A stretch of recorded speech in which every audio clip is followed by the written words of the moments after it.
Good morning to everybody. Thank you for joining us for this briefing. I'm very happy and honored to have Secretary Albright, Ambassador Mitchell, and Dr. Twining here today. I'm very, very honored to have them. Madam Secretary, you've set the gold standard for American leadership and have been a tireless advocate for democracy around the world. I'm so proud of our friendship. I'm so proud of everything you've done. I'm so proud of all that you've accomplished for so many people around the world. And I look forward to hearing what you have to say today. Organizations like NDI and IRI have been leaders in standing up for democracy, human rights, and the rule of law. In some countries, we see autocrats using the COVID crisis as an excuse to trample on fundamental freedoms. We also see our adversaries deliberately spreading misinformation about the coronavirus to undermine democracy in the United States and elsewhere.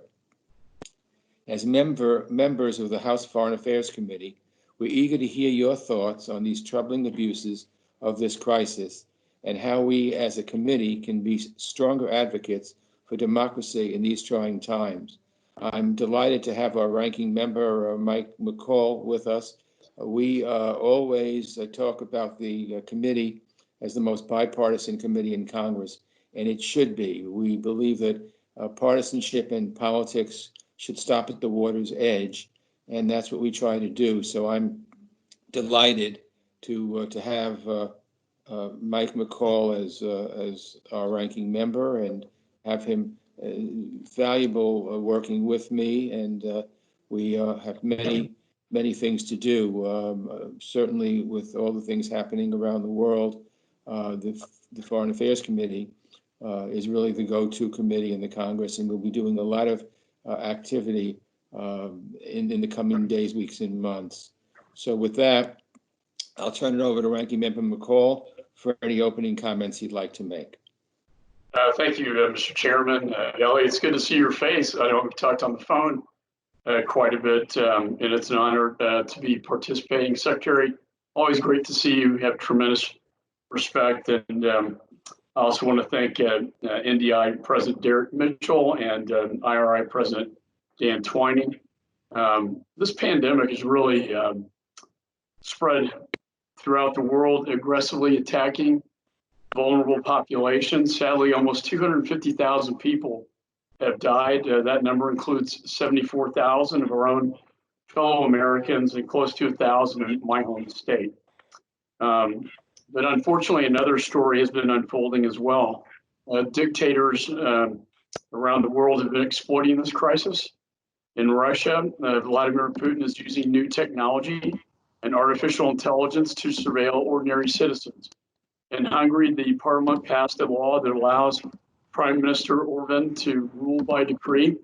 In Egypt, the parliament amended the country's emergency laws to give more power to President Sisi and the military. And of course, in China, the lack of government transparency and a free press has stifled our ability to find out how this virus in fact started in the first place. We can better address future pandemics. Chinese officials and news outlets even tried to blame the United States military for bringing this virus to Wuhan. This is a ridiculous and false charge. And while the entire international community has suffered through this pandemic, the Chinese Communist Party has shown itself to be one of the most dangerous actors on the world stage. These developments have made it clear that coronavirus is not just a threat to our health, it's also a threat to our democracy and individual rights and freedoms. Democracy and individual liberty must be fought for and protected.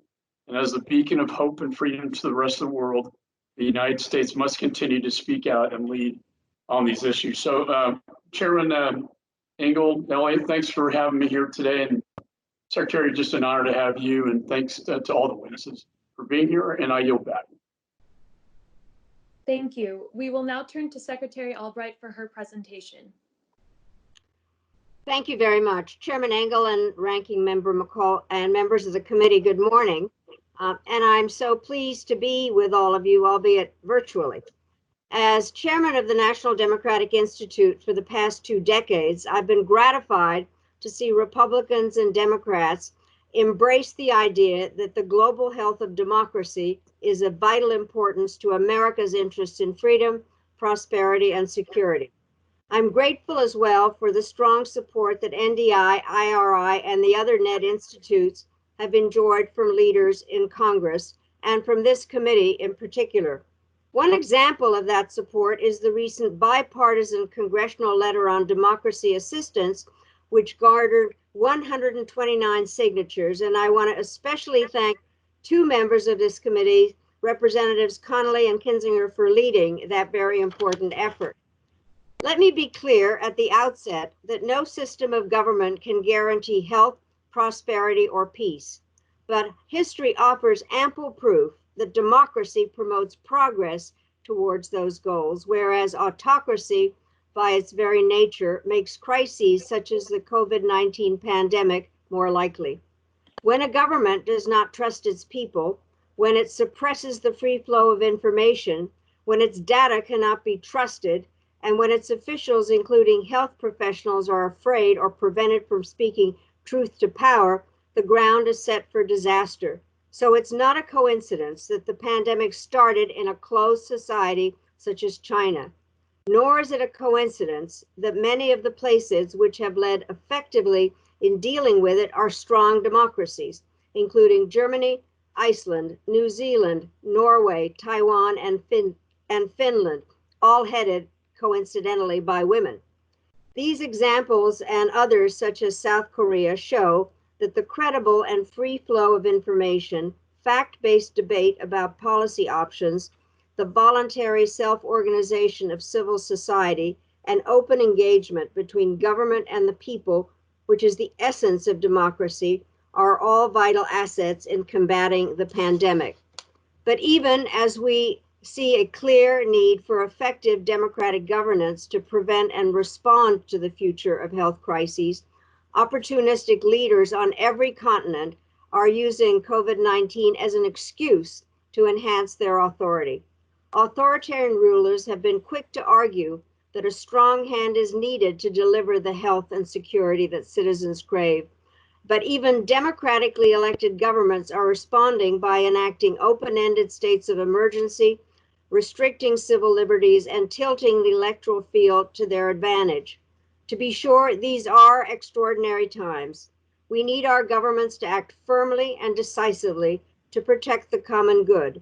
In a public health emergency, it is not anti-democratic to close schools and restaurants, restrict travel, or mandate the production of needed medical equipment. At the same time, there is a clear distinction between using power and abusing it.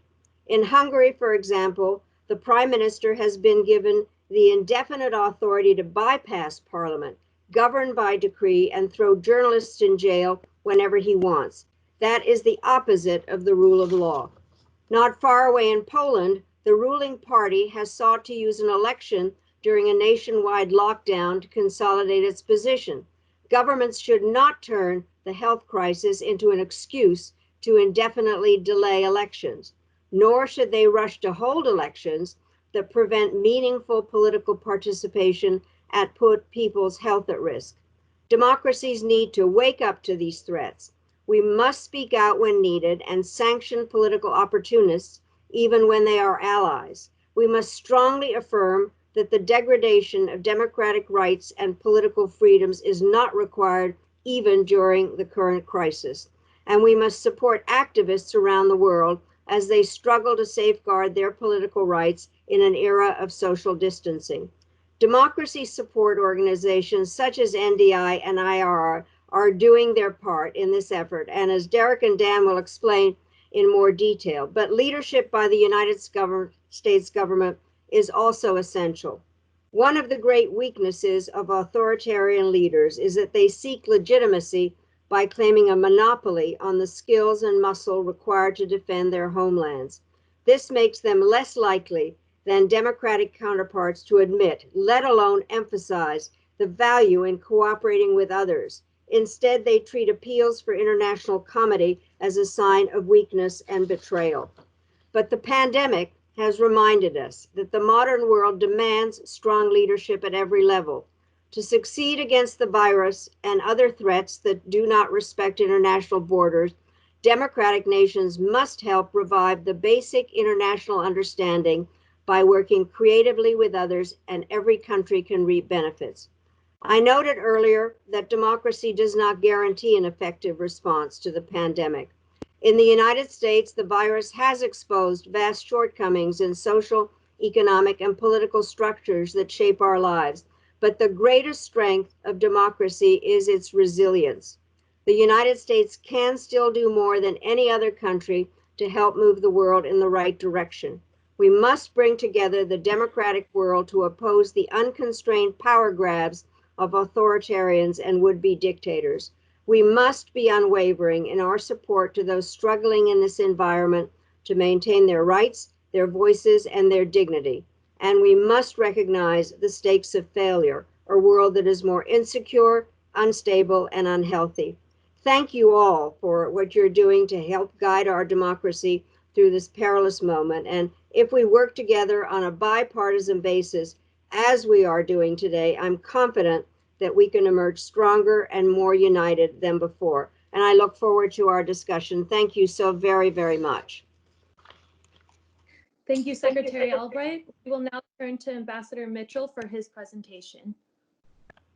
Thank you very much. Thank you, Chairman Engel, Ranking Member McCall, members of the committee, for holding this briefing and allowing me to share my perspective on the challenge to democracy and governance in the wake of the COVID-19 pandemic.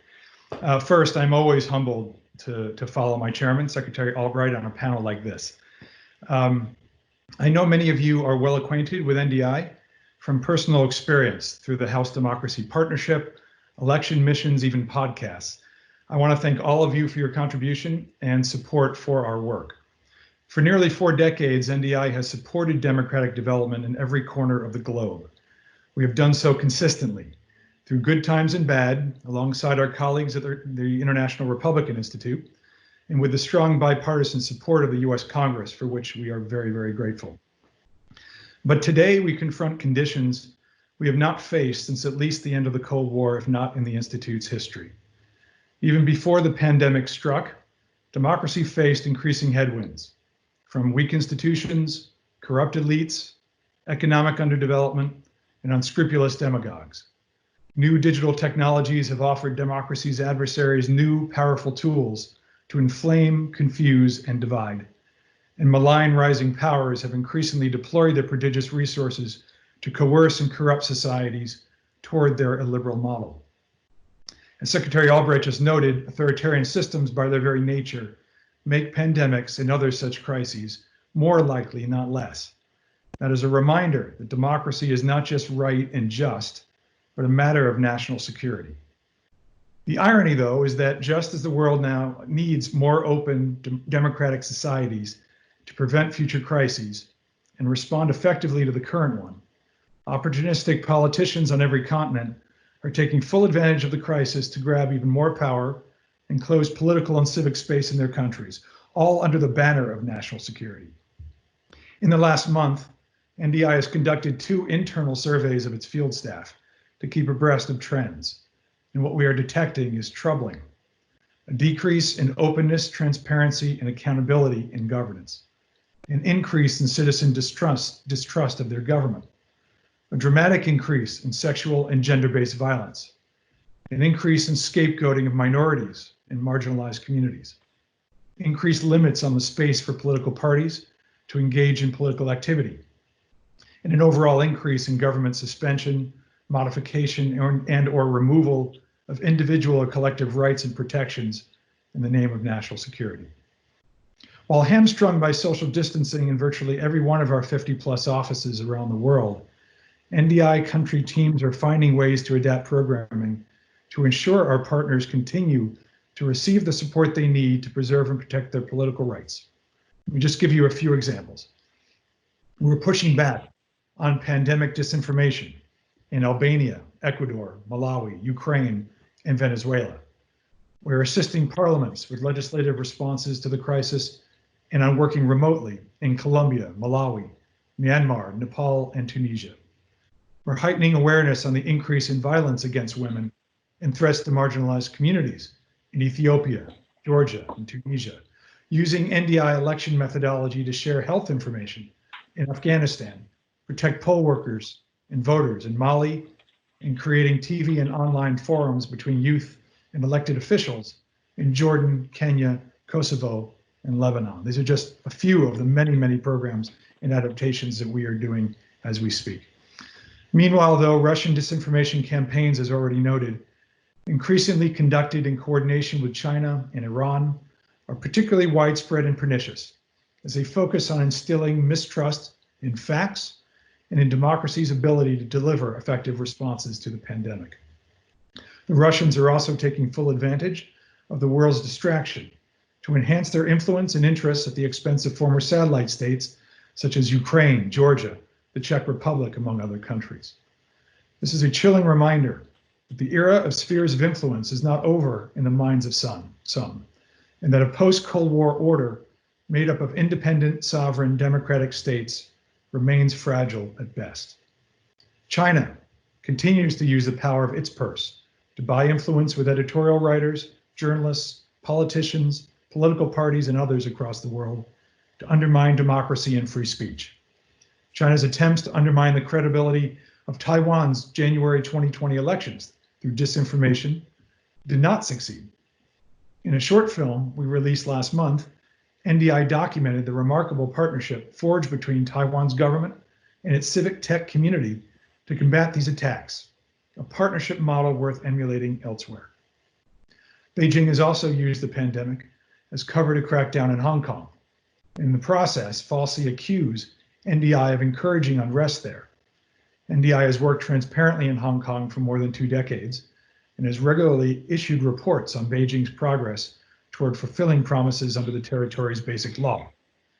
After the latest version of the report was released 2 weeks ago, which as usual called it like it is, a spokesperson in Hong Kong denounced the report and threatened obliquely that NDI would, quote, pay the price, unquote, as a result of its findings.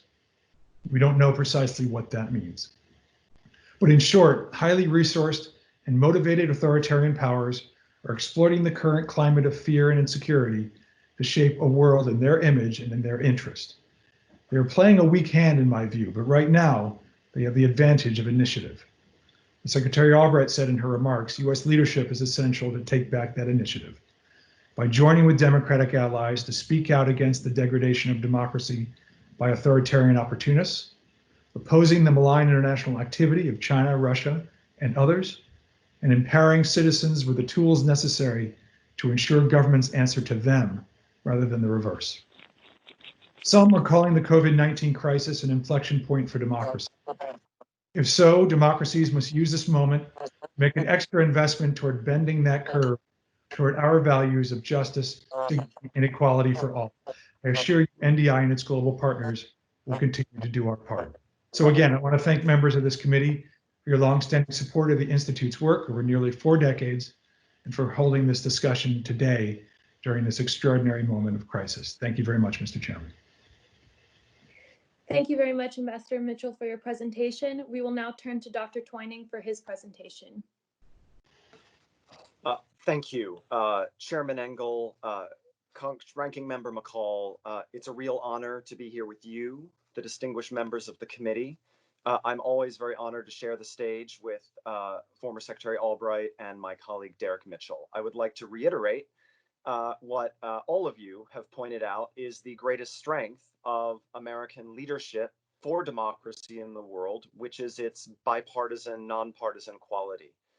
It was Chairman Dante Fascell working with then President Ronald Reagan who came up with the National Endowment for Democracy. The core institutes, IRI and NDI, are part of that. We continue to see this work that we do in the world as being reflective of American values, not anyone's partisan values. And we just really appreciate all the support from the committee for the work. I'm just going to make 3 top line points. I've submitted a statement, which I will not go through in great detail. Just 3 takeaways since we've covered so much ground already.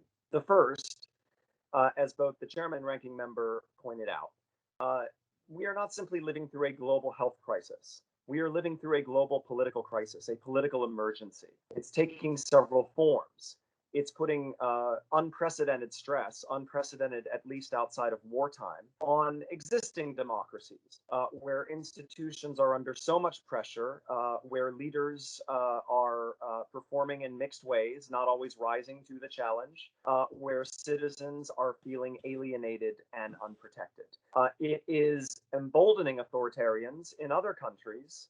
We've talked about Hungary, there's the Philippines, there are so many examples where authoritarians are deploying emergency powers to persecute political opponents, to settle political scores, to amass executive authority that is not balanced, that does not enjoy proper oversight and accountability. These are trends, of course, we are working to counter.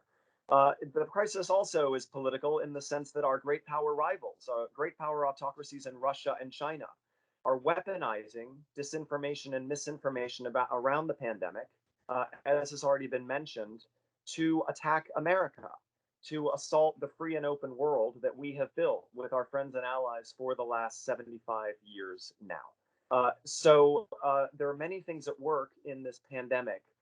Most importantly, I think for the Congress and the leadership in this committee is to understand that it's not simply a question of the US providing a global health response. There is very much a mandate for American leadership to support free and open politics, to help countries manage through the pandemic and then come out into the world ahead in ways that protect democratic values and democratic integrity.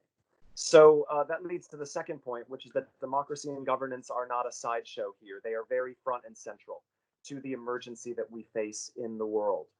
If there was ever a time when citizens needed to be able to hold governments accountable, it's now. If there was ever a time when executives using all sorts of overweening authorities needed to be properly oversighted by Parliament, by Congress and others in many countries, it's now. If there was ever a time for civil society to step up and fill a lot of the gaps that governments in many cases, due to incapacity abroad and in poor countries, are not capable of filling, it's now. If there was ever a time for even more free and vibrant media reporting on gaps, on government failings, on medical and political issues that are central to the crisis, it's now. So this toolkit of democratic systems, of free media, of open political competition, of governments that are responsive and accountable to citizens, of citizens that have a real voice in holding their leaders to account and demanding that they perform in ways that serve their citizens' best interests, it's now. Final point, point 3. I want to talk a little bit about democracy in the context of great power competition. Our great power rivals do see this moment as an opportunity to step out. They see a window of opportunity to weaken the United States, as has already been mentioned, and also to make the world a little more safe for authoritarianism, a little more safe for their autocratic values, to build out spheres of interest that are not friendly to America. Now, there's a school of thought, there's a kind of realist school of thought that democracy issues maybe shouldn't matter so much in light of this strategic competition. You know, we would argue that, of course, it makes them matter even more. Our opponents are deploying political tools to assault free and open societies. We in the United States have an extraordinary toolkit that's been so strongly supported by Congress for decades. We have an extraordinary toolkit to help protect democratic societies, to help invest in stronger institutions, to help empower women, to help encourage strong political competition and real political accountability. We need to help countries around the world, our friends and partners, protect their societies, build their political resiliency, both through the pandemic, but also against foreign authoritarian assaults on them and their societies. It used to be said that, you know, American democracy, our way of life at home, could not be safe in a world that was not democratic, right? We have seen, as has already been mentioned in the opening, how China's internal governance failings helped produce a global pandemic that has changed the American way of life. So the connection to us between the state of democracy in the world and the quality of our own democracy seems underlined by the current pandemic. So I'd like to close just by thanking you all for your support, thanking you for your support for the National Endowment for Democracy, for the other instruments of kind of soft power American investment in democratic infrastructure in the world. Thank you. Thank you very much to our briefers for speaking to us. Chairman Engel will now begin his questions.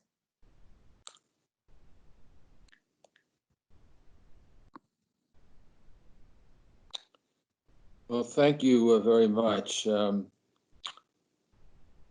Before I ask a question, I have a question about Hungary, but before I ask that question, I had the honor and the pleasure of working closely with Madeleine Albright in Kosovo for many, many years.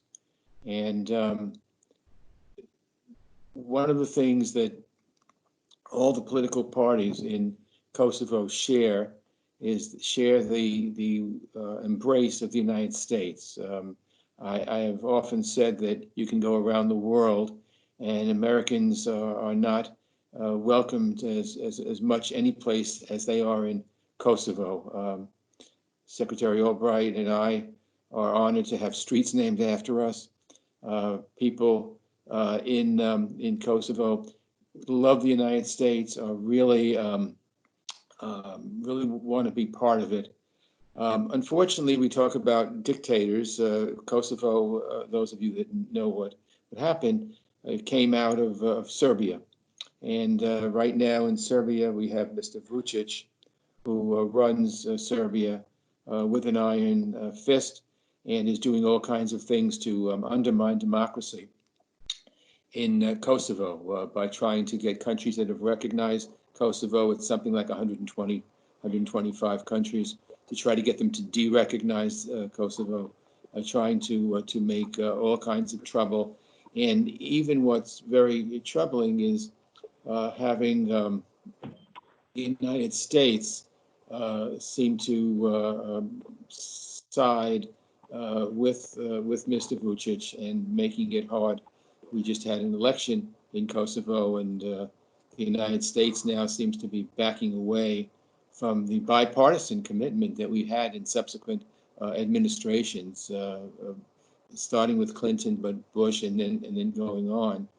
So I just wanted, Madeleine, if you could comment on the events going on in Kosovo right now, because it is Kosovo is a free and independent country, but you know, the dictatorship of Mr. Vučić, and I would call it a dictatorship, tries to undermine the freedoms in Kosovo. So I'm wondering if Secretary Albright can comment on the recent events in Kosovo, how she sees them, and what we ought to be doing as Americans about them.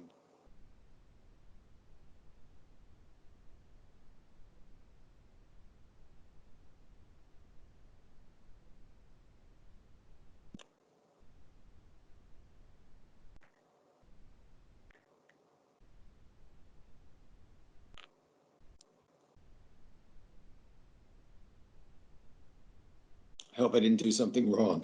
No, it's all right. As a reminder, Secretary Albright, you can tap your screen and tap your microphone icon with the line through it to unmute yourself. And can you make it a little louder? Is it possible to do that?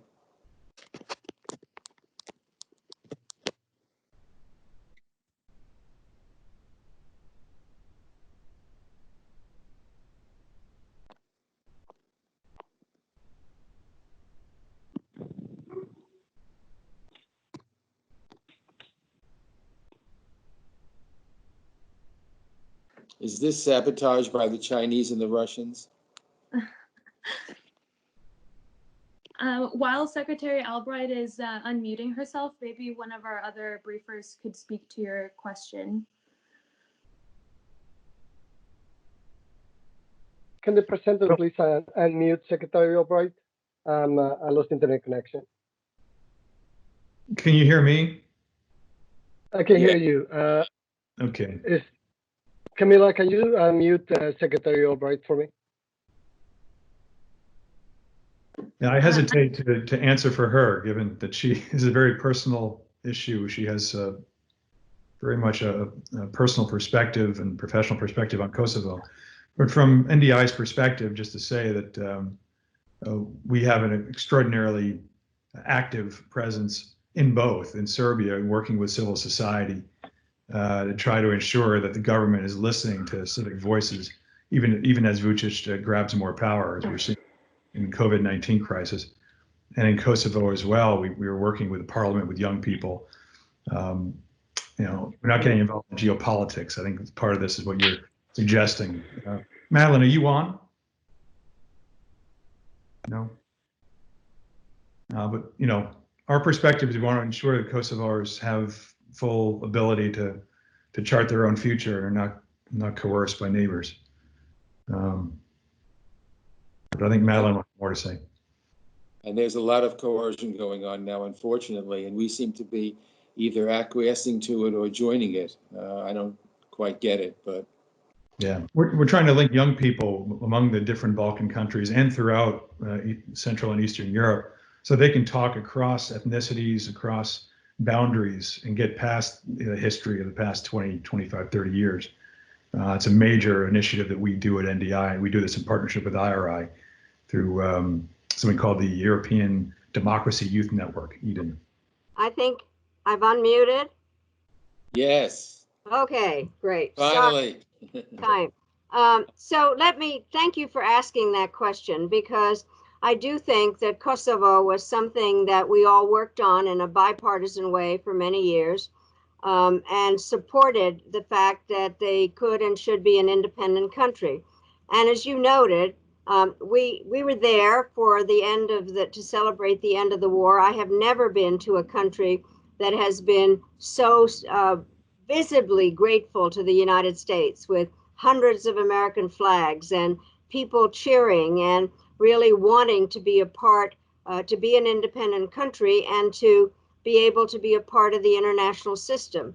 What has happened, unfortunately, I think that there are questions about boundaries between, and Kosovo was a part of Serbia, but I think that in many ways, I have to say this sadly, that at the moment the United States is not really helping in terms of trying to resolve this issue with Vučić and what the Serbs are trying to undo that came as a result of what had been a terrible genocidal cleansing that the international community condemned.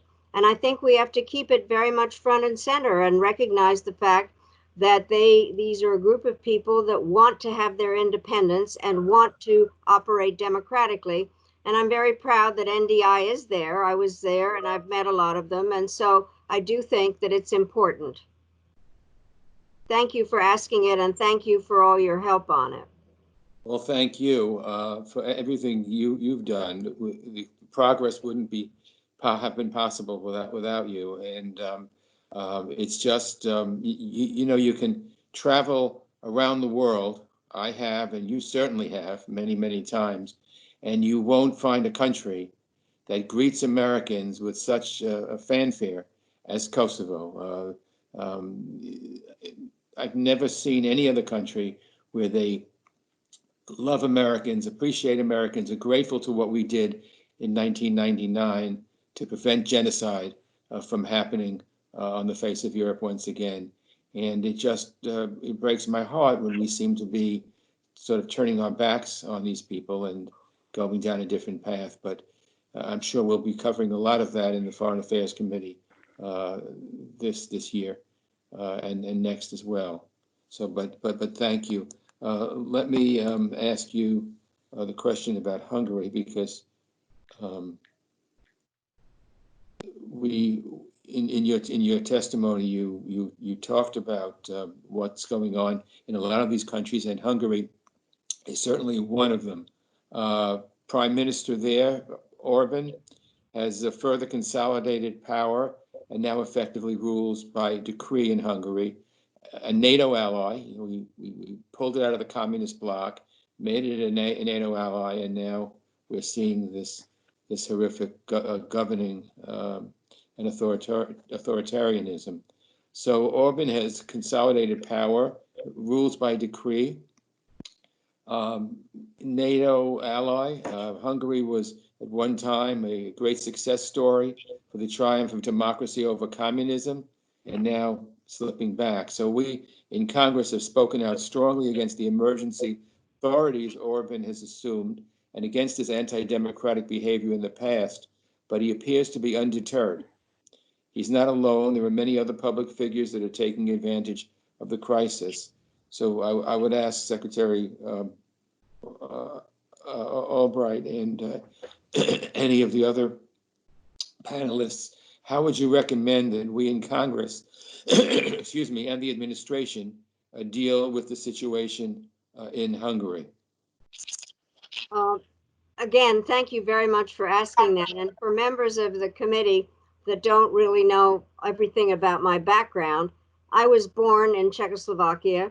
I spent my entire life in many ways studying what had happened in Central and Eastern Europe as a result of the formation of the Soviet bloc and studying what happened under communism. And Hungary was really a leader in 1956 in terms of revolting against the Soviet Union and communism. In 1980s, I actually went to Budapest as an NDI at that point. I was vice chair, and I met with Viktor Orban. And he was everybody's favorite dissident. He was really a remarkable person. He came to the United States many times. And I think it's very hard for me to kind of figure out what really happened to him, if I may be so bold about this, because we all thought that he was the epitome of what was going to happen. And in the meantime, he has come up with words that don't go together. He's created, quote, an illiberal democracy, and a bunch of oxymorons in terms of what doesn't work. And I am very troubled by the fact that he has taken advantage of the virus in a way to do what we were talking about, of really cement an authoritarian system of ruling by decree.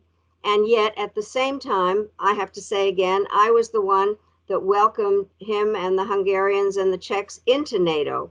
I thought they would be not only good partners, but also a democracy. NATO is an alliance of democracies. And he's a member of the EU. The EU has spent more money on helping Hungary when Hungary has in effect gone against a lot of the aspects of both the European Union and NATO. I do think we need to begin to think about what tools are available, specifically whether various ways of sanctioning him or trying to sort out how to help the opposition in Hungary. But I think it is one of the most ironic and sad stories that this man that was the epitome of a dissident and a Democrat, small d, has all of a sudden turned into one of the major authoritarian leaders. And I'm very glad that you all are paying attention to this and would look forward to working with you in terms of what tools are available. Thank you. Does anybody else care to comment? Mr. Chairman, could I just say very quickly that Hungary, under Mr. Orban's leadership, has also become a real vector for malign foreign influence in Europe, inside NATO, inside the EU. The Hungarians have blocked various EU statements critical of China. They have embraced various Chinese infrastructure and technology imports. On the Russian side, he seems to have a special relationship with Vladimir Putin. You know, I think there's a part of him that would like to be a little more like Vladimir Putin. And so when we have this conversation, of course, about democracy in Hungary, we should not fall into the trap of saying, oh, but we should not pay attention to that because they're a perfect ally with respect to our rivals. In fact, there's some real questions about the way that the democratic space and the personalization of power in Hungary has been accompanied by a rise in malign foreign influence that should concern us and the Europeans very directly. Thank you. Thank you, Chairman Engel, for your questions. Ranking Member McCall will now begin his questions.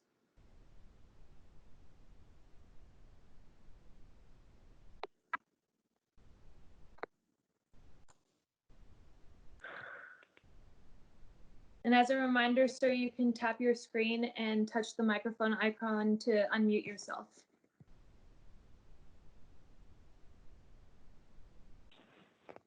Got it. Thank you, Mr. Chairman. It's no coincidence that our foreign nation adversaries are authoritative dictatorships. Russia, China, Iran, North Korea, all the way to Assad in Syria. They're all human rights abusers. And I want to focus my question on the Chinese Communist Party. I think for years we have tried to work with China to try to reform them, to bring them into the global community as a democracy. And I don't think that policy has worked. I think we are threatened today by an aggressive Chinese Communist Party. The people of China are great people, a great culture. They are victims of their own government. And whether it's the people in Hong Kong, whether it's the Uyghurs in China, to the Tibetans who are persecuted, to its faction with Taiwan. And I met with President Tsai, President of Taiwan in New York, and she said President Xi just laughed at her, saying that democracies aren't efficient. Dictatorships are. They have spurred their Belt and Road Initiative across the continent of Africa and Latin America. We saw what has happened with this pandemic, with what I've called the worst cover-up in human history, to try to destroy lab samples, to silence the doctors trying to sound the alarm that this was a SARS-like virus, violating the WHO's requirements in notification. Then the Spring Festival takes place. We have millions of people traveling out of Wuhan and internationally, and it's an epidemic that unfortunately could have been contained if they'd been more transparent and honest with the global community. And now we are facing a global pandemic, the likes of which we haven't seen since the 1918 Spanish flu. So I want to start, Madam Secretary, first with you. This is quite a challenge for us, and how we deal with the Chinese Communist Party diplomatically and on the world stage, as we see everything from these human rights abuses to the cover-up of the pandemic, and to the issues regarding supply chain that are very real issues about our own national security here in the United States. And I'd love to get your thoughts on how we deal with the Chinese Communist Party moving forward. Congressman, thank you very much for asking that. And I do think that it is, to me, I can't tell you how many meetings I've been in recently in terms of talking about what our relationship with China should be. And this was before the virus, and generally the complications of a rising power, or one that is run by a communist country, party. And it is definitely an issue of major importance. And I hope very, very much that we can develop a bipartisan approach to our China policy. I am often asked whether I'm an idealist or a realist. And I've decided it's a false dichotomy, because I don't know whether I'm an idealistic realist or a realistic idealist, but you clearly need both. And so I do think that what is important is that for us to recognize that we can't not have a relationship with China. It's out there, it's very large. It is practicing its form of Belt and Road, and they're everywhere. And I have said they must be getting very fat, because the belt is getting larger and larger. And so I think we need to do what is known as statecraft, of trying to find the areas where we can and must cooperate with the Chinese. So for instance, if they developed a vaccine, we wouldn't say we didn't want it, and try to figure out how we would deal with climate change and nuclear proliferation and North Korea. And then I think we have to find areas where we would just flat out compete in the way they approach things, what they're doing in the South and East China Sea, how they are going around trying to undermine democracies in a variety of places using cyber attacks. And I think that it's very important for us. They do need to be called out on how the lack of transparency and corruption and everything to do with the virus, I think. But I think we need to figure out how to go forward and to make sure that our supply lines are okay, that they are not in approaching on sea lanes in the South and East China Sea, that they're not exerting undue pressure and trying to undermine democracies in other countries, and that we have to approach this in a realistic way. I also do think that our approach to Taiwan is very important. I was in the White House in the Carter administration when we did the Taiwan Relations Act, which creates a very sui generis kind of relationship with Taiwan. Taiwan needs to be in the World Health Assembly parts. We need to understand the role they play. And I do think we need to recognize how we deal with Taiwan within the concepts that were established during the Nixon administration, and how to deal with what is obviously a major threat to our societies. China, that has created this problem, but to develop the statecraft to deal with them when we have to. Yeah, thank you for that. I know my time's limited, but Mr. Twining and Mr. Mitchell. Yeah, if I may add to my chairman's comments, there's no doubt that China's activities internationally are a major headwind to the work that we do. They are explicitly against the values that we are espousing. They are buying up newspapers and coercing universities, suppressing free speech, doing everything possible to ensure that the world does not talk about the faults of China, speaks only positively about China, and corrupts the political systems around the world so that policies are consistent with Chinese interests. So in fact, one of the things we have to think about, and is what we do every day, is empower the people of these countries to have a say, have oversight of their government, ensure that parliaments have ensure there's oversight of executives, there's transparency of how contracts are done, ensure development assistance is done in ways that contribute to countries, and that our policy is about affirming the sovereignty of others. And when we do that, in fact, we have billions of people who are our allies. Billions of people around the world have our values. So I think the work that we do in empowering civil society, parliaments, and institutions are force multipliers in pushing back, which we're already seeing the blowback against China in the world in the way that we do.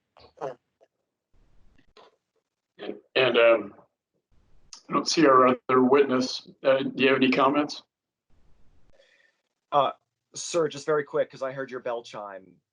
We need to appreciate that free and open societies are going to make the right strategic choices for their people and to partner with countries like the United States. The Chinese strategy has been in many countries to co-opt and corrupt political elites, to penetrate the domestic media environment in order to basically run Communist Party propaganda operations inside of countries like Australia to actually penetrate their political and media ecosystem. So I think, all of you, I know already do understand. We need a wider understand that the countries are competing in these political and information domains. And so when we think about strategic competition, it's not just a question of the Navy fleet or the Air Force. It's very much a question of how resilient are our allies and partners so they can make free and independent choices to work with us. Yeah, thank you. And I think the competition is important with them. I'm also concerned about the way they've tried to take over key positions in the United Nations, for instance, as well. I think that's very important to keep an eye on them. They've been under the radar. I think they're very much on the radar today. I yield back, Mr. Chairman. Thank you very much, Ranking Member McCall, for your questions. As a reminder, all participants are currently muted by the moderator. If you are joining us through the Microsoft Teams link, you can unmute yourself when it is your turn to speak by tapping your screen and then tapping the microphone icon that currently has a line through it. If you are joining us through the phone, you can unmute yourself when it is your turn to speak by using your dial pad and pressing *6. Please remain on mute until you are called on to speak by the moderator. I will now call on Representative Sherman to begin his questions. Thank you. One comment about China infiltrating the media in other countries. They've been very effective here in the United States. I represent more studios than any other member of Congress. The US government has acquiesced to the Chinese government saying only 35 American movies can come into China, and the Chinese government will pick them. And so no studio is going to make another movie about Tibet. No studio is not going to focus on the needs of Beijing in making a movie because otherwise they won't get any of those 35 slots. So not only will the offending movie be excluded from China, all the other movies from that studio will be excluded from China. But when the US government says an unlimited number of any, of toys or electronics can come in from China, but only 35 movies can be exported from the United States, we create that power in Beijing. I want to thank Chairman Engel and Ranking Member McCall for putting together this hearing. I especially want to thank the Secretary Albright for being here. I hope that we adopt the rules changes that are necessary so that we can do these as official hearings and do markups remotely, should that be necessary. I think that's one small part of showing the world that the U.S.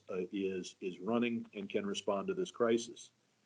The last half of the 20th century was an ideological battle between free enterprise and communism. We won. This first half of this century seems to be an ideological battle between democracy and authoritarianism, or should I say authoritarianism with Chinese characteristics. And we have seen in China the best and the worst of their authoritarian system. The authoritarian system is scared of opening things up and very good at closing things down. So in the first few months, they muzzled their doctors, lied to the world. I think Ranking Member McCall went through all the points. But then when it was obvious that we had a pandemic, they were very good at closing things down and social distancing. I think the world will notice that Chinese positive and negative, but they won't also fail to notice the mistakes that we've made. We entered this with the US dollar, an unlimited, almost unlimited ability to print, the one thing the world wants most, with an intelligence system that meant that we were not dependent upon the WHO, as every other country in the world was, to find out what was going on in China. And yet we have the highest death rate in the world and the most cases in the world. Now, several democracies have done very well in dealing with this crisis. And some of them, Secretary Albright, have been able to do very well, even without the advantage of having a female head of state or head of government. Iceland, Taiwan, South Korea, Australia, New Zealand, even Japan. And Canada has 1/3 the death rate as the United States. And some people think that's because they're all spread out, they're all living in igloos. That's not true. Canada is just about as urbanized as the United States. So my question for Secretary Albright is there a way that when other countries evaluate how these two systems have done, that is it inevitable that they'll just compare the United States as the sole emblem of how democracy works, or will other countries look at the success of these other democracies? For better or for worse, are we the only face of the democratic system? Well, I do think it's, you've asked a very important question in terms of kind of how democracies have to work together. And what I find interesting, and I was just thinking about this through the last couple of statements that have been made, when the National Endowment for Democracy was started, it was started by President Reagan, who made it a point of saying that democracies were not real good about defining themselves versus communism. That was the basis of it. And who thought that we would be back with the same question in this decade of the 21st century? And I think that one of the issues here is that democracies thrive, obviously, on the participation of their people, of the relationship between the central government and the people's voices, that democracy is not a spectator sport. I do think one aspect, and I was very proud of something that we used to do, we had a community of democracies. We thought about how democracies could support each other. And I do think there is strength in democracies supporting each other's methods and understanding what we do together, which is the basis of an international system. That, so for instance, when we're talking about the Chinese having too much power in the United Nations, the real issue is how do we work with other nation states, other democracies, to get across the kind of relationships between the rulers and the ruled and the social contract. And so I think we have to make clearer what democracies stand for. And I would definitely support the idea that we work more with other democracies. And I have to tell you, NDI and IRI, we do. When we go into countries, we go in partnership with others because we know that the more that we are able to show that democracy is an international approach, I think that's a very important aspect of it. And I hope we keep focusing on the partnership of democracies. I wonder if our other witnesses can comment on what we can do to say, look at what Canada has done, look at what South Korea has done. This is what democracy can deliver. And, or is it inevitable that when everybody thinks of the democratic system, they think exclusively of Washington, D.C.? I'm sorry, just quickly, I do think that, you know, America leads. Is this okay? Yeah, America leads. I can't tell. So it does matter what happens in the United States, no doubt about it. But the more we can show and demonstrate what Taiwan has done, as you mentioned, what Canada has done, what so many other countries have done, and affirm the record, which is that, you know, in civil society, civil society as a partner in dealing with crises. The Ebola crisis in Liberia was addressed because of empowered civil society. The activities in Taiwan were empowered by not just democracies or democratic leaderships, but by the whole process and democratic brought to the table. So yes, we have to be much more aggressive in making that case. And frankly, I don't think we have been. All the headlines are about authoritarians grabbing power, and we need to do a much better job as the United States and with others to push this information out there of how the democracies have actually done. Thank you very much. I'm sorry, Dr. Twining, were you trying to jump in there? I'll just say for 10 seconds, sir, I think it's a great question. I don't think the final verdict has been written. Xi Jinping in China is actually under enormous pressure. You know, the system he has built is very brittle. And there is an internal backlash about the way the Chinese Communist Party, for instance, has mobilized great global unhappiness with China. Vladimir Putin began the crisis tut-tutting about the superiority of his model and the decadence of the West. And, you know, his prime minister then got sick. He's sort of gone into hiding. So I think last thing I'll say is we're going to have a big economic recovery ahead of us. And I hope the democracies will come out of that looking stronger, that our flexibility and resilience will count. Thank you. Thank you, Dr. Twining, and thank you, Representative Sherman, for your questions. I will now call on Representative Yoho for his questions.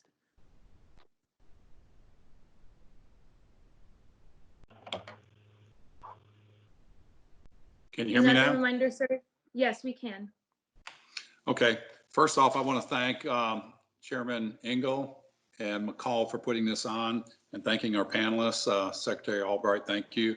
Dr. Twining and Mitchell, thank you for being on here. Great information. We need to understand China's ultimate goal in the world. And I think the people are starting around the world are waking up to this. Their goal is world domination in manufacturing, the supply chains, economics, military, communication, telecommunications, AI and quantum computing. And their goal is to take the world center stage. That came right from Xi Jinping in I think it was the 17th or 19th Communist Party Congress. So their intent is very clear, and they are doing it right in front of us. They're inviting other countries via monetary incentives, coercion, or intimidation to move from a Western democracy that they tell everybody how messy they are. They tell them, watch the news, you know, pick your news channel and see how crazy it is in America and these other democracies. And they're encouraging them to go to their form of socialism, Chinese socialism with, or socialism Chinese characteristics, which is a heavy-handed Chinese communism. You can't get away from that. I appreciate the work you all do, and I question with the National Democracy Institute, which I fully support, and I brought this up in several committee hearings. I question, do we need, as a nation, need to focus so much on building democracy and our image and values, which has taken us 200 plus years to get here, versus first establishing a stable government. And then from that stable government, work our things in there, because what we've seen and what I've heard from not just our people on the ground with our embassies or through some of our NGOs or through USAID is sometimes our social agenda that we believe in, the human rights that, you know, we hold dear, run countries towards China. And China says, see, they're going to tell you how to live. We're going to give you the money. So I question, is that the best thing we can do? And you're talking about America leads, but we can only lead if we're out front leading. We can't lead by what we've done in the past. We have to be the forefront, the partner, the go-to partner. And China has beat us on their Belt Road Initiative. And we've talked about it's one belt, one road, and it goes one way. It goes to the Chinese coffers at the expense of those other countries. My question is, I feel with the coronavirus pandemic in the forefront, people have seen the danger of becoming dependent on a single country for vital supply chain products, from APIs to the vitamins and minerals in our livestock feed. What are your thoughts and opinions on how best to implore manufacturers to incentivize them or to move out of China and follow what we've kind of coined and I've talked about, and we've written papers about this, the ABC of manufacturing, and that ABC stands for manufacture anywhere but China. What are your thoughts on that? Madam Albright? Well, let me just say, I do think that we need to be clearer about what we can manufacture and develop supply lines, supply chains that don't directly go through China. There's a genuine problem with that. I think we do have to figure out how to have stronger economic relationships with other countries, to use the laws that we have, CFIUS, in a variety of ways, to make sure that our economic system is not undermined by them. But let me just say, there is no way that China is going to become the dominant power if the United States continues to be a power ourselves. When we are not present, then the Chinese fill the vacuum. And so I am troubled when we think that we don't have to have a strong national security policy, that we don't have the partners that we need out there. And I do think that ultimately the most stable governments are democratic governments, and we have to prove that through our system. But I could spend hours talking about this, but I do think that we need to remember who we are, and that we are the ones that can, in fact, have different relationships with other countries and form partnerships and not be bought the way other countries are by the Chinese. I agree with that, and I've got two more questions, but I'll submit them because I heard the timer, and I appreciate what you all do. Thank you. Thank you, Representative Yoho, for your questions. I will now call on Representative Meeks for his questions. Thank you. Thank you, Chairman Engel, for having this timely hearing. And thank you to our witnesses for your information. Always important and always great to be with Secretary Madeleine Albright, who has contributed so much to our nation and to democracy all over the world. We thank you. I have two concerns, two questions that I want to ask. The first question is dealing with moving away from, talk about the United States leadership. One of the ways that I've always felt that we've led is through our State Department and our embassies abroad and the communications that we were able to have with others on the ground there. And I, have looked at prior to COVID-19 and now looking at with COVID-19, the number or the lack thereof of members in the State Department, the numbers in the State Department, the management of the State Department.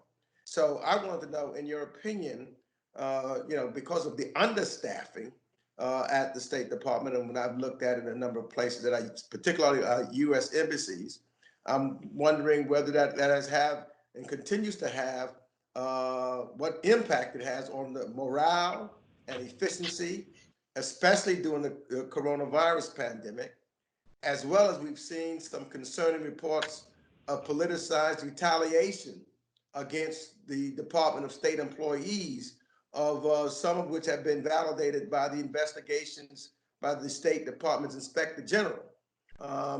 How do these actions undercut the performance of the State Department during this crisis? And do you think that there's something that the State Department should be doing more so that we can show within our embassies the leadership that we have, so that we can make sure that we are bringing this together and show the importance of democracy all across the world? That's my first question. So I go there first, and then I have another one that I would like to ask. Thank you very much for asking that, because I really do think that I teach at Georgetown, and I talk about the national security toolbox. Diplomacy is the major tool, and you can't do diplomacy if you don't have diplomats. And I think that the State Department has been undercut in so many different ways by all the facts that you mentioned. And some of it has to do with the budget. I do believe in a defense budget, but I also think there needs to be a department budget that allows us to be active. I hope that at some point, some of the diplomats that were asked to leave or left come back, because they are professionals. They are able to represent their country well, no matter who is in office, and they are remarkable people. And our lack of having them out, because frankly, ambassadors and embassies are the eyes and ears of the United States government abroad, and are able to also deliver our messages. And so I think, and you all, I actually think this is Article 1 time, and in terms of the kinds of things that Congress can do on the budget and on the respect for those in the State Department. And by the way, we had a terrific ambassador in Derek Mitchell, who is our ambassador in Myanmar, and he can speak, he is an example of a great American diplomat. Thank you. Let me also, because there's another area that is extremely important to me, and then maybe Mr. Mitchell, you can answer, go back to that question also. But the UN has more than tripled the size of its humanitarian aid appeal to help nations most vulnerable to the coronavirus pandemic. The peak of the pandemic is still in the poorest nations. It's still some 3 to 6 months from now. With that comes the risk of multiple famines and public health catastrophes in places where democracies are already fragile as it stands. We are at a point where something as basic as hand washing stations in refugee camps are top priority. I'm a strong believer that in the interconnected world, one nation's vulnerability impacts all of us, and COVID-19 is proof of that. I'm also convinced that at this moment, globally coordinated relief is critical. Debt relief, which must include China, humanitarian aid and technical support, has to be multilateral and targeted. So my question to you is, what is the cost if we don't get this right? Where then will these vulnerable nations be? And how much higher will the global cost of that vulnerability be to the international community? And where have we seen democratic slippage so far? And I hear the bell. I didn't hear it before. I think that it is absolutely essential for us to understand that what happens in the developing world is something that will affect America. The real conjunction of domestic and foreign policy. And I think we have to help.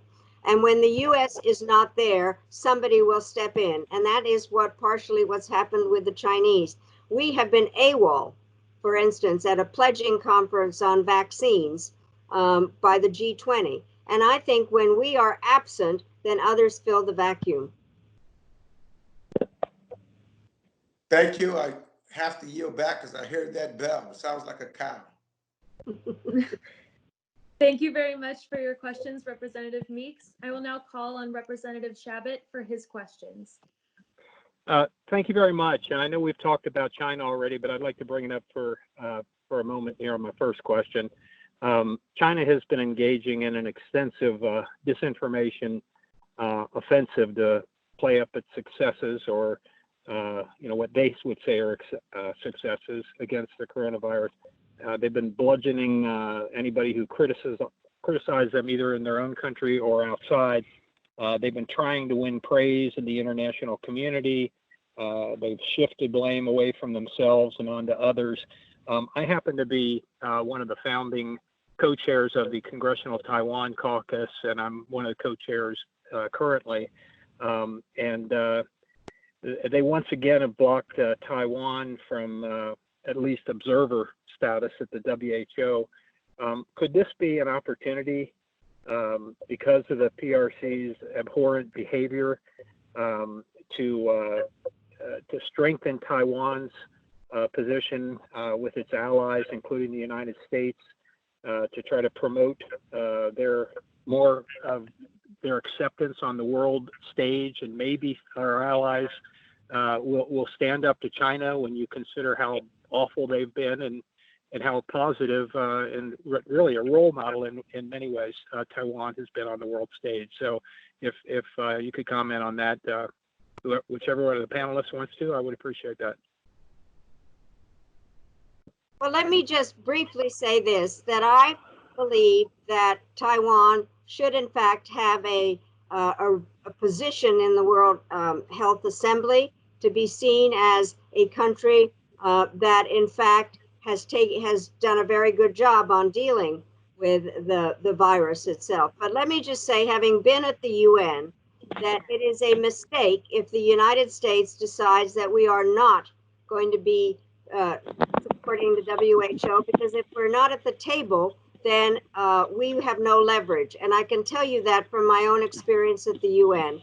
So I hope that we operate through the United Nations because we are obviously a major player there, and not decide that we're not going to push through that particular venue. I think the others should answer also, but that's my view. Well, if I can add then, it should make a difference when it comes to Taiwan's presence internationally. It gets to the previous question from Congressman Meeks that, look, viruses know no boundaries. They don't care about politics. Most crises, most security issues, they cross boundaries, and we need every responsible player to be in the mix. And Taiwan has demonstrated in spades in this case that they have a lot to offer, not just on health, though they are leaders in health, on engaging with, again, civil society or civic tech, on technology, and in contributing to international stability and security. So yes, China is going to put enormous pressure on the world to do its bidding when it comes to Taiwan. It's in its crosshairs. But I hope that folks can start to push back, recognizing that Taiwan has a lot to offer, and we need to be give them that standing. Congressman, could I just add quickly? Yes. Taiwan Absolutely. also, in addition to its exemplary pandemic response, as an open Chinese society that's handled things 100% differently than the PRC, it's also a fine example for us to look at and highlight in the realm of disinformation, in how an open society manages disinformation coming from abroad. The Chinese Communist Party made a major effort to throw the Taiwanese local elections in 2019. They had some impact. They made a subsequent effort to throw the recent elections in Taiwan against the ruling DPP, and that failed, in part because Taiwan demonstrated in pretty compelling and effective ways how to highlight and do civic education around foreign disinformation. So there are lots of lessons for all of us, including for us to promote Taiwan more in that space. Thank you. Thank you very much. I'm going to try to squeeze in one more question if I have the time. I happen to be the co-chair of the Congressional Freedom of the Press Caucus, along with Adam Schiff, and I'm co-chair of the Congressional Cambodia Caucus, along with Alan. I'm drawing a blank and is the last name. I apologize. Anyway, Al and I have worked on Cambodian issues for quite a few years now, and obviously Hun Sen is not a model of democracy. They have, how is the coronavirus pandemic and crackdowns on freedom of the press. How's that working in Cambodia, in other countries that are somewhat similar to that? And is there anything that we can do about it? Well, I just say it's being used as an excuse for power grab of shutting down opposition. I mean, essentially, Cambodia is on the path to a one-party state. It's there already. It's jailed the opposition leaders.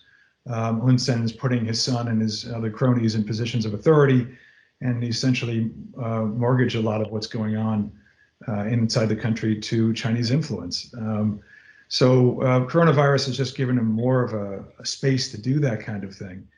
And again, this is, what happens now health-wise inside Cambodia won't care about whether Hun Sen is a Democrat or an authoritarian. He's going to have trouble. They're going to have trouble with their health system. And all these autocrats, when they see that the health situations in their country are going to deteriorate, it's going to cause enormous pressures in their society and going to force them to open up some and respond to their people. Thank you very much. I hear my time's expired. My apologies to Alan Lowenthal. I had a brain freeze there. My bad. Alan's truly a great American, a great colleague, and we've worked together on Cambodian issues for many years now. Thank you for your responses. Thank the chair and the ranking member for pulling this together today. Now yield back. Thank you, Representative Shabbat, for your questions. I will now call on Representative Connolly to begin his questions. Thank you very much, and thank you to our distinguished panel, especially Secretary Albright, for being with us. We talked a little bit earlier about the retrogression going on among some NATO countries like Poland and Hungary, accelerating their move toward authoritarian governance and using the pandemic for cover. What about the opposite? Are there signs that in authoritarian countries like Russia and Iran that the authoritarian structures in place are weakening or could be vulnerable given their management of this pandemic and the relatively bad grades they're getting? There is some polling data in both countries that would suggest wide dissatisfaction with how their leadership has handled the coronavirus. And are there opportunities for us and the West and the Alliance to maybe exploit the fissures that seem to be showing up in public opinion at the very least? I'd love your reactions to that. I actually do think that there are real possibilities here. Russia is a very interesting example in terms of the fact that there are a lot of cases of the virus there, which have been totally denied. Putin has kind of, for the last few days, not been around.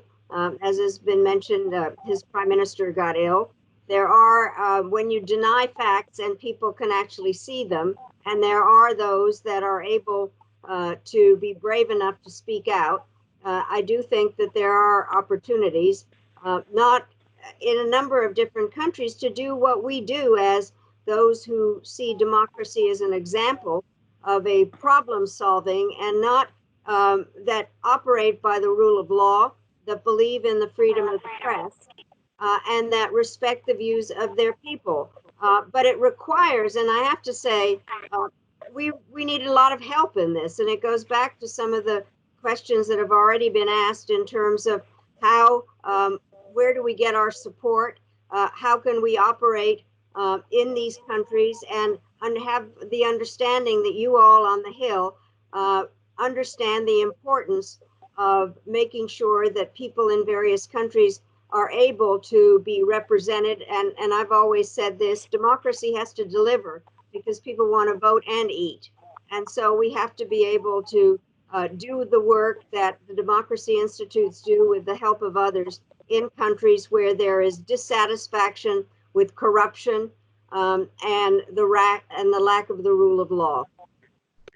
If I can just add, we should remember that before coronavirus, COVID-19 hit, you talk about Russia and Iran. In Moscow and Tehran, among other places around the world, in the streets, there were massive demonstrations. That was last year's kind of theme where all these big demonstrations happening all over the world was Hong Kong or Moscow or Tehran or even in Paris and in Colombia, et cetera. So there is this pent up frustration and dissatisfaction. And so I think this question and the premise of your question is absolutely correct that, and I think Dan said this earlier, that this is yet to play itself out entirely. Right now, the ability for folks to speak out is suppressed, but that doesn't go away. It doesn't mean it doesn't exist. And what NDI is about, we have to be careful that we're not sort of behind this, that this is something that they themselves are wanting for themselves. We can get in the way of this. But, you know, we're all about ensuring that this be handled peacefully because stuff crosses borders. It does create instability. It's not in the interest of the United States or others that this stuff create instability. But it is in our interest to demonstrate that democratic process is stabilizing. The best way to deal with this type of activity and dissatisfaction is through dialogue. Thank you. My time is almost up, so I yield back, Mr. Chairman. Thank you, Representative Connolly, for your questions. I will now call on Representative Keating for his questions.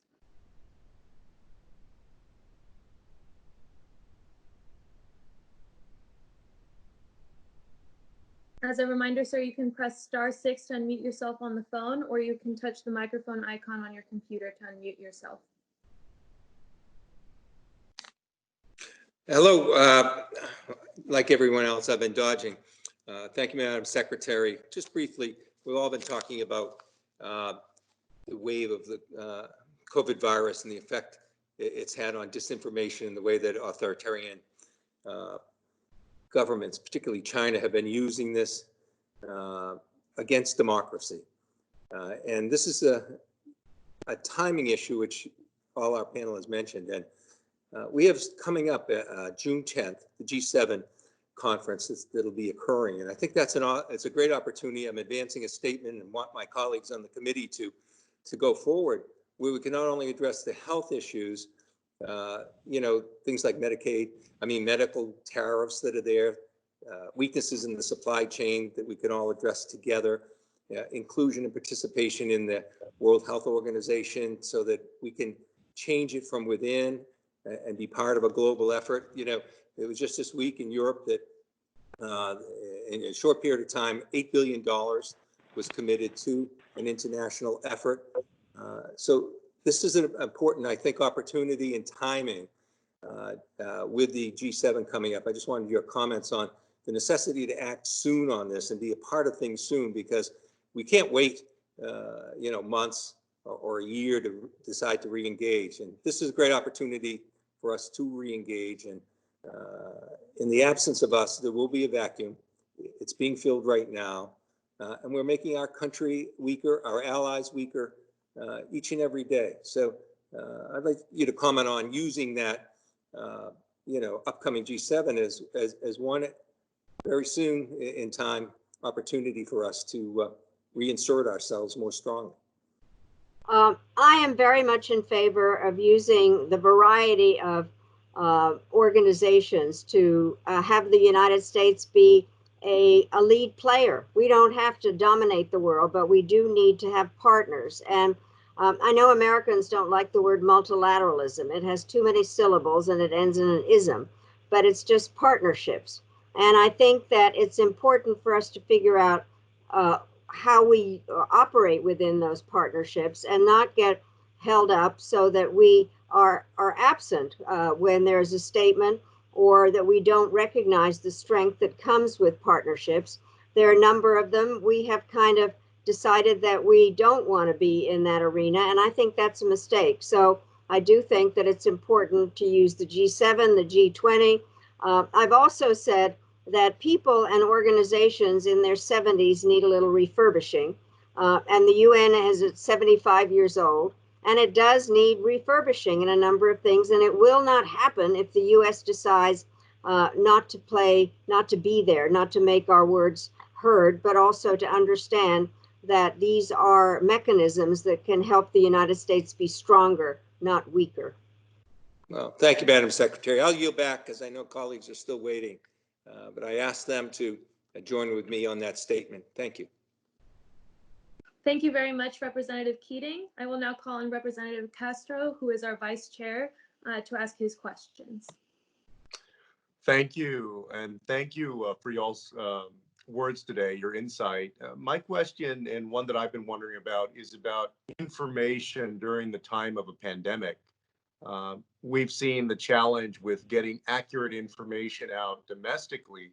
I wanted to ask you a basic question about how you believe in the time of two challenges. First, that this is a new virus that we know not nearly enough about or as much about as something like Ebola or malaria or another ailment.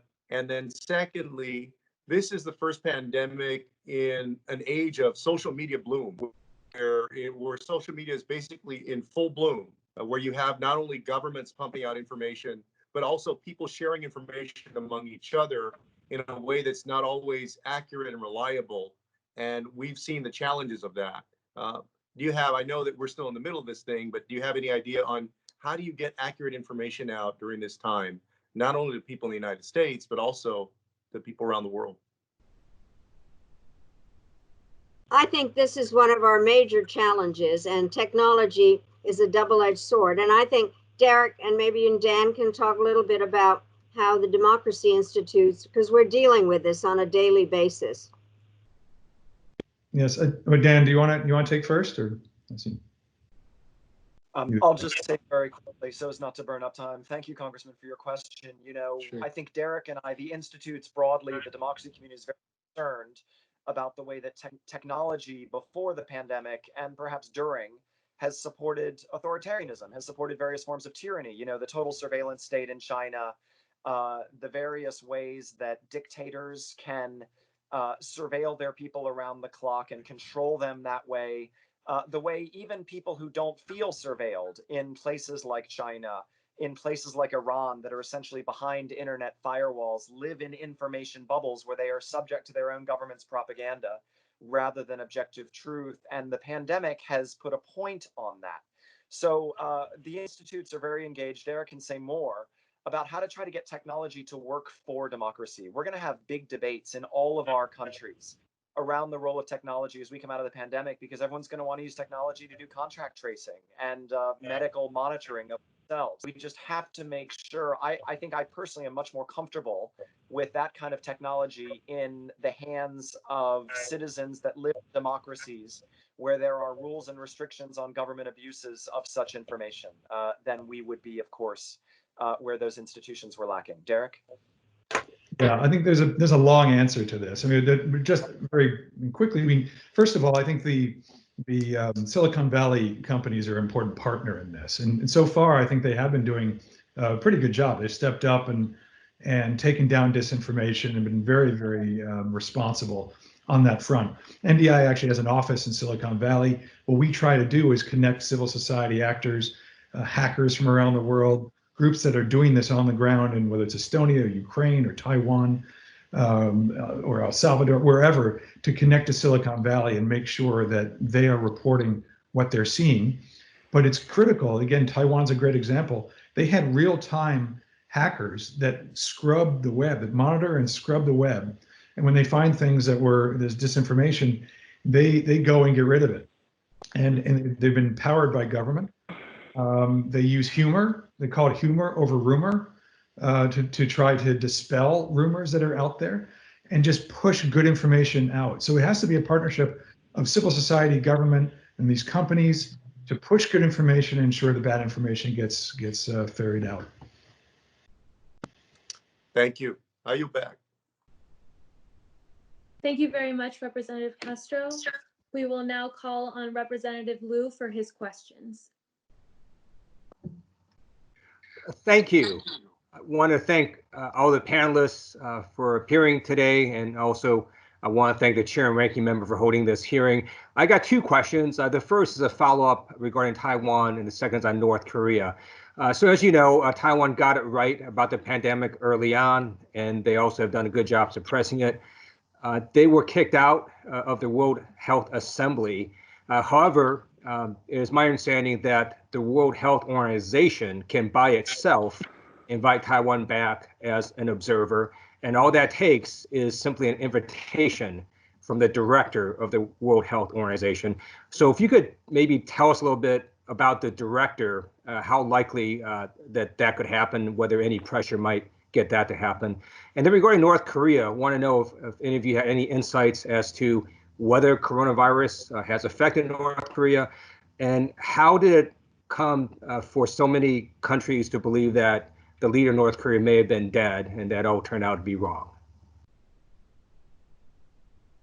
Well, let me just quickly, I do think that having Taiwan a part of the system to do with health is very important. And it goes back to something I said earlier. If the United States decides that we're not going to have anything to do with the World Health Organization, we will not be at the table to kind of push for the changes that we would like to see happen.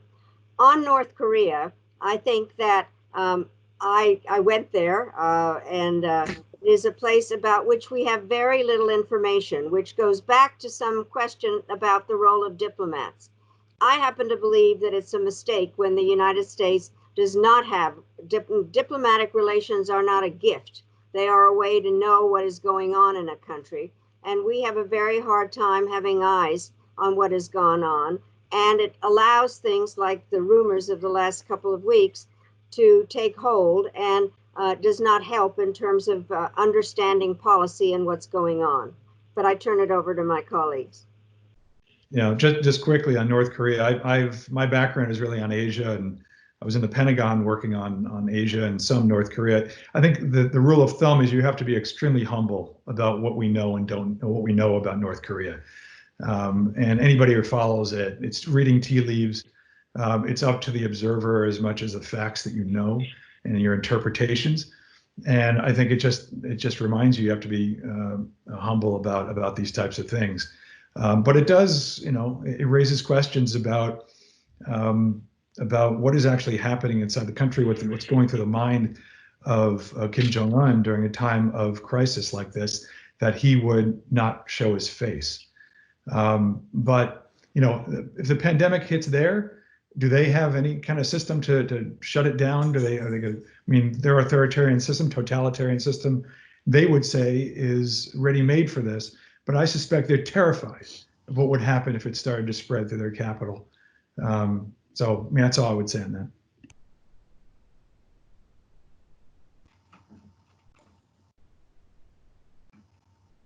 Nothing to add except, Congressman, as you know, I mean, the North Korean example just underlines the extraordinary danger of personalized dynastic dictatorship, right? That succession is so unclear that there is no ability to glean anything. We look at other countries. No country has a system like North Korea, but Xi Jinping really did transform Chinese Communist Party from kind of collective group leadership at the top to something much more personalistic. Putin has done a version of that in Russia. I mean, there are many examples. But, a lot of our work at IRI and NDI is about building institutions, because governance should not be about the leader. It should be about citizens, and it should be about the institutions that govern them. Thank you.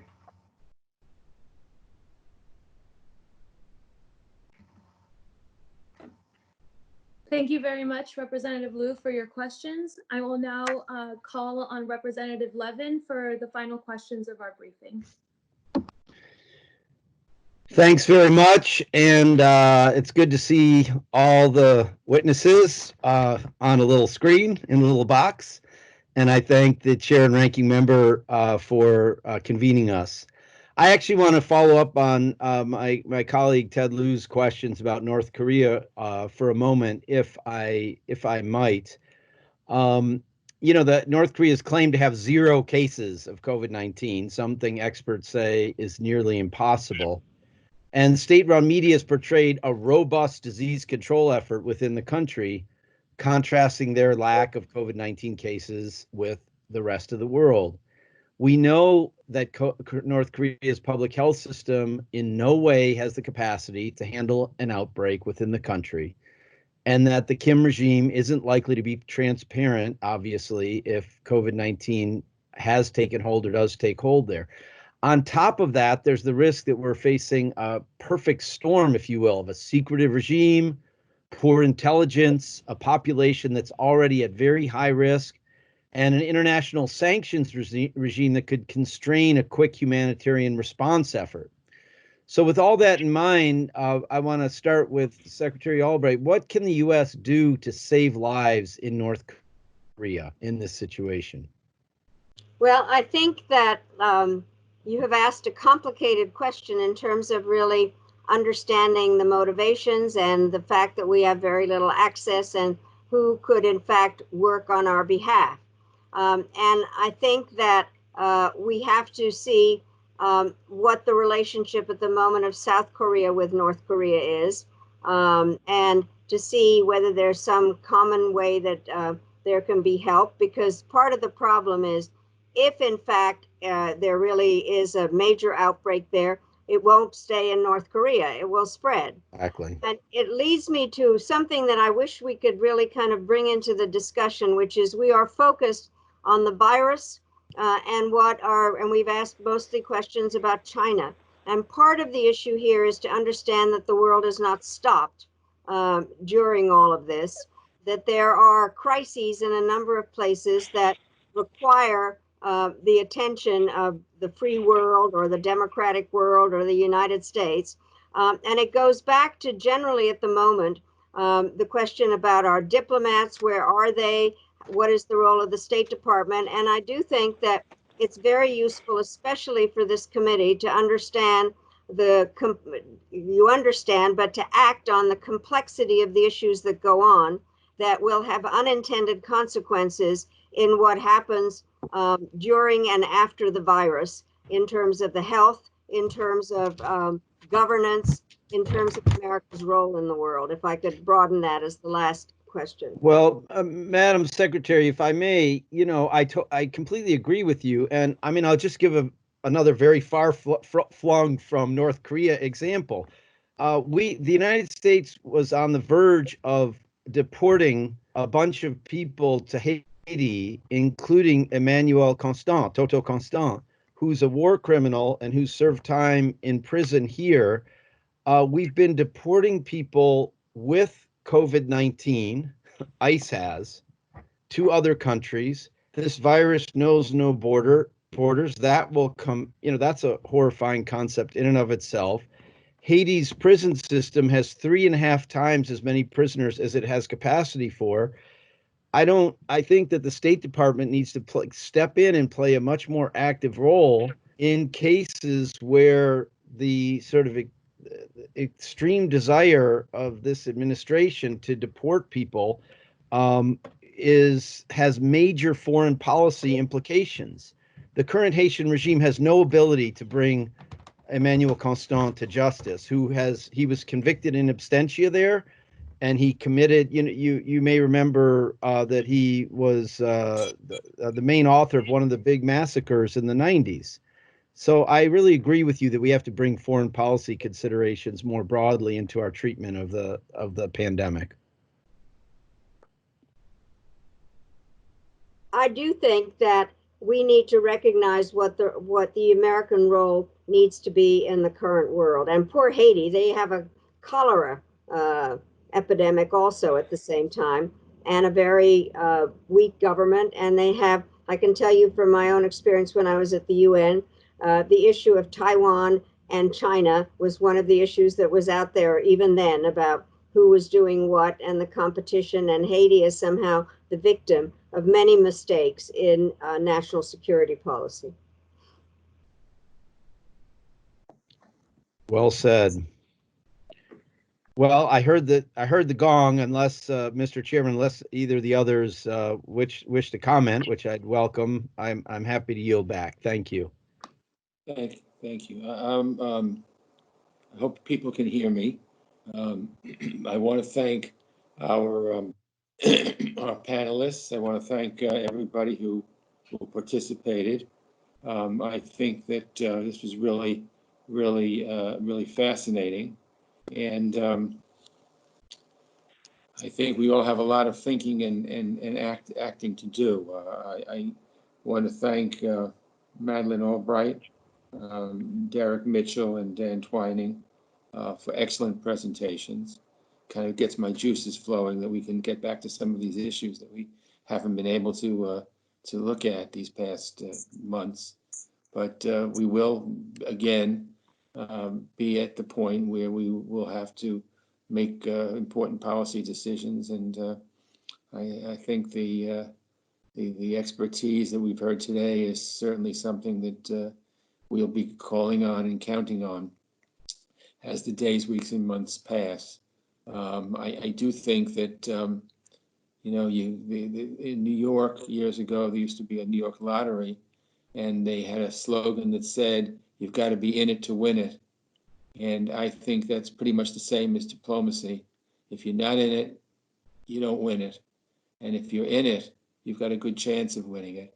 So I think that those who think that somehow or other we're hurting other countries by pulling out of the stage, I think we're only hurting ourselves, quite frankly. And I would hope that that would become more apparent and that we can pursue it. I want to commend Madeleine Albright for all the work she's done, NDI and IRI, two really superb organizations. And I thank you. This is the first virtual hearing that we've had, and couldn't think of anything better panelists and better subject, and I'm sure we'll have many, many more. So thank you so much. And I guess we're now adjourned, even though I don't have a gavel. Well, first we should see if the ranking member would like to give any closing remarks.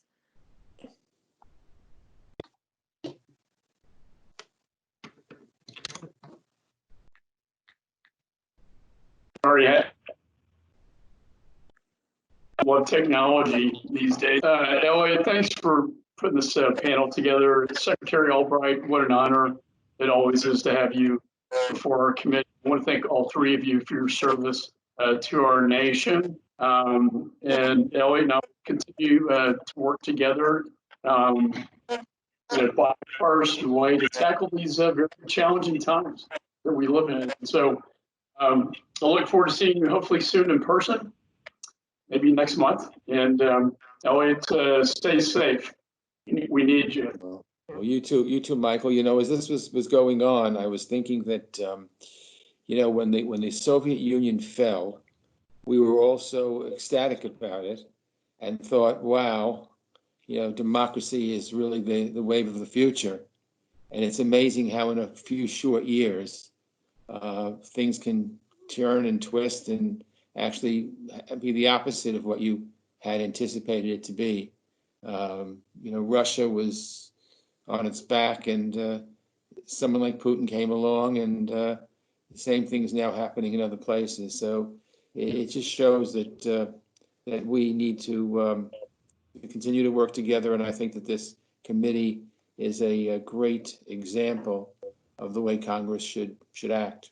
We may not always agree, but we always respect each other, and most of the time we do agree. So you've been a great partner, and I appreciate all your help and all your insights into these things. And I think that our guests were terrific.